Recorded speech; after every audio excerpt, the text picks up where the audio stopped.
યોગી આદિત્યનાથ છે એ પ્રધાનમંત્રી નરેન્દ્ર મોદીના વારસો સંભાળી શકે એવા નેતા છે। તો યોગીની સામે ઘણા સમયથી વિરોધનો વંટોળ બી છે અને એની સામે એટલે યોગીની સામે ટક્કર આપવા માટે અત્યારે હિમંતા બિસ્વા શર્માને મેદાનમાં ઉતારવામાં આવ્યા છે।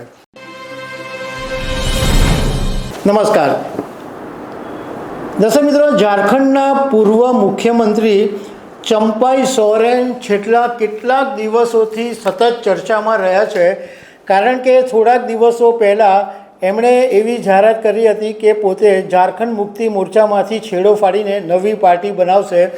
પરંતુ આજે એક નવી વાત એ સામે આવી છે કે ચંપાઈ સોરેન આગામી દિવસોની અંદર ભાજપમાં જોડાઈ જશે। તો આના વિશે હું તમારી સાથે વાત કરીશ। મારું નામ રાજેશ શાહ છે અને તમે જોઈ રહ્યા છો ખબર છે.com। દર્શક મિત્રો, આસામના મુખ્યમંત્રી હિમંતા બિસ્વા શર્માએ એક્સ પ્લેટફોર્મ ઉપર માહિતી આપી છે કે ઝારખંડના પૂર્વ મુખ્યમંત્રી ચંપાઈ સોરેન આજે કેન્દ્રીય ગૃહમંત્રી અને ભાજપના દિગ્ગજ નેતા અમિત શાહને મળ્યા છે અને એવું નક્કી થયું છે કે 30 ઓગસ્ટે ચંપાઈ સોરેન રાંચીમાં સત્તાવાર રીતે ભાજપમાં જોડાઈ જશે। મતલબમાં એમણે ચંપાઈ સોરેને જે પાર્ટી બનાવવાની વાત કરી હતી એ પણ હવે રદ થઈ ગઈ છે। એટલે ચંપાઈ સોરેન છે એ આગામી દિવસોની અંદર ભાજપમાં જોડાઈ જવાના છે 30 ઓગસ્ટના દિવસે। પણ હું તમારી સાથે એ વાત કરીશ કે કેન્દ્રીય ગૃહમંત્રી અમિત શાહને ચંપાઈ સોરેન સાથે મુલાકાત કરાવવામાં હિમંતા બિસ્વા શર્માનો મોટો ફાળો છે। તો એક એવી જાણકારી સામે આવી રહી છે કે હિમંતા બિસ્વા શર્માને હવે યોગીના હરીફ તરીકે મેદાનમાં ઉતારવામાં આવી રહ્યા છે, કારણ કે ઘણા સમયથી એવી ચર્ચા છે કે યોગી આદિત્યનાથ છે એ પ્રધાનમંત્રી નરેન્દ્ર મોદીના વારસો સંભાળી શકે એવા નેતા છે। તો યોગીની સામે ઘણા સમયથી વિરોધનો વંટોળ બી છે અને એની સામે એટલે યોગીની સામે ટક્કર આપવા માટે અત્યારે હિમંતા બિસ્વા શર્માને મેદાનમાં ઉતારવામાં આવ્યા છે।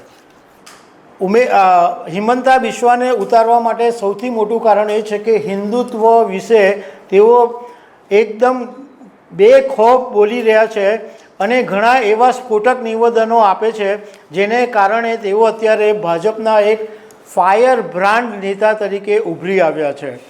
એમણે ગુજરાતમાંથી કોંગ્રેસના નેતા જિગ્નેશ મેવાણીને ઉપાડીને આસામની જેલમાં બંધ કરી દીધા હતા।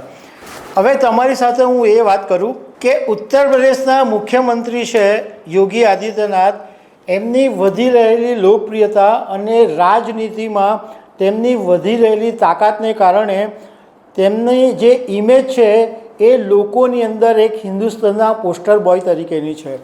જ્યારે ઉત્તર પ્રદેશના મુખ્યમંત્રી બન્યા ત્યારે યોગી આદિત્યનાથે એવા ઘણા બધા કામો કર્યા કે જેને કારણે એમનું એક મોટું નામ થઈ ગયું।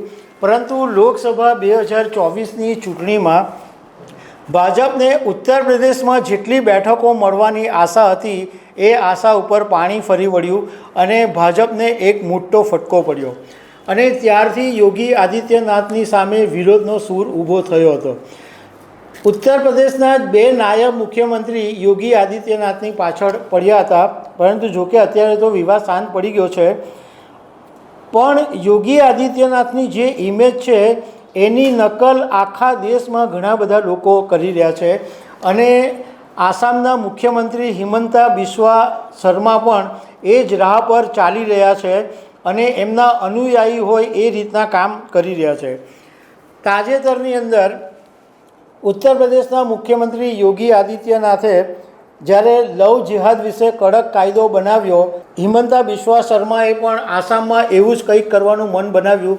પરંતુ અત્યારે હિમંતા બિસ્વા શર્માના જે તેવર છે એ જોતાં એવું લાગી રહ્યું છે કે તેઓ યોગી આદિત્યનાથની આગળ નીકળવાની દોડમાં છે અને કેટલાક નેતાઓના એમની પર ચાર હાથ પણ છે, કારણ કે યોગી આદિત્યનાથને પીએમ મોદીના વારસા તરીકે ઘણા બધા લોકો એવા છે કે જે ઈચ્છતા નથી કે યોગી આદિત્યનાથ પીએમનો વારસો સંભાળે। એટલે એમની સામે ટક્કર રહેવા માટે હિમંતા બિસ્વા શર્મા અત્યારે એકદમ આક્રમક તેવર અપનાવી રહ્યા છે। તાજેતરમાં જ એમણે આસામની વિધાનસભાની અંદર એક એવું બિલ મૂક્યું કે મુસલમાનોના જે લગ્ન છે, જે કાઝીઓ લગ્ન કરાવે છે, એ કાઝી પાસે રજિસ્ટ્રેશન નહીં ચાલે અને એ સરકારની પાસે, સબ રજિસ્ટ્રારની પાસે જ લગ્નની રજિસ્ટર નોંધણી કરાવવી પડશે. આ સિવાય ઘણા બધા એવા નિવેદનો એક દિવસને આંતરે હિમંતા બિસ્વા શર્માના આવતા હોય છે કે જેને કારણે રાજકારણ ગરમાતું હોય છે. હવે હિમંતા બિસ્વા શર્માને ઝારખંડના ચૂંટણી પ્રચારક તરીકે નીમવામાં આવેલા છે, એટલે એમણે અમિત શાહની સાથે ચંપાઈ સોરેનની મુલાકાત કરાવી.